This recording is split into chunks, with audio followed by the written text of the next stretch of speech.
Unang-una po, hindi lumalaki ang ekonomiya pag nangongolekta ka ng buwis para lang gastusin ito para gumawa ng mga proyekto.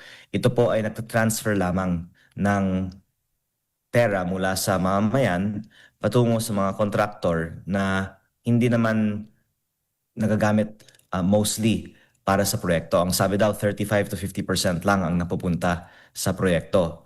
At kaya ang pananaw noon ay maganda para sa ekonomiya na mag-invest sa infrastruktura dahil sa multiplier effect. Ang isang piso daw na gagamitin para sa infrastruktura ay maglilikha ng 2 o 3 piso para sa ekonomiya. Pero kung napaka-overpriced nga ng mga proyekto, hindi nga po multiplication ang effect, baka division pa. Kaya hindi ko naman sinasabi na huwag tayong mag-invest sa infrastruktura. Maganda po sa DPWH yung foreign assisted projects para yun, may planning at may mga mabubuting mga kontraktor. Pero ang problema, halos lahat ng mga locally implemented projects ay ayon sa mga hearing may korupsyon sa bidding o sa substandard na gawa. Ito po ay pwedeng i-devolve sa mga local governments para mas mababantayan ang implementasyon. Hindi naman po perfect ang mga local governments, pero ayon sa aking sariling distrito, mas maganda ang kalidad ng gawa ng mga local governments kaysa sa DPWH. At parang ito din ang ginagawa sa pribadong sektor.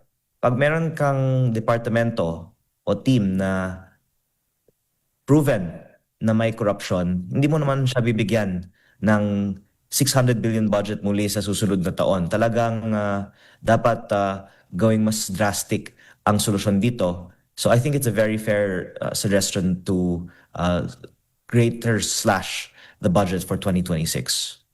Slash and transfer to local government unit ho. Yun ho ba ang, tama ho ba ang understanding ko sa proposal ho ninyo? There are existing mechanisms to fund to local governments, like the Local Government Support Fund under the DBM. But I think for the purpose of our fiscal responsibility, even slashing the budget is not a bad idea. Yung isang hindi pa kasi masyadong tinatalakay sa news ay ang epekto na ang ating GDP growth ay 4% na lang. Ang basis ng ating 6.7 trillion budget ay baka 5.5 to 6% ang ating growth. Ang ibig sabihin, may butas na ang sabihin po 100 billion pesos sa ating government collections kung prorata lang ayon sa ating GDP growth. At baka mas malaki pa ang kulang sa ating tax collections pa.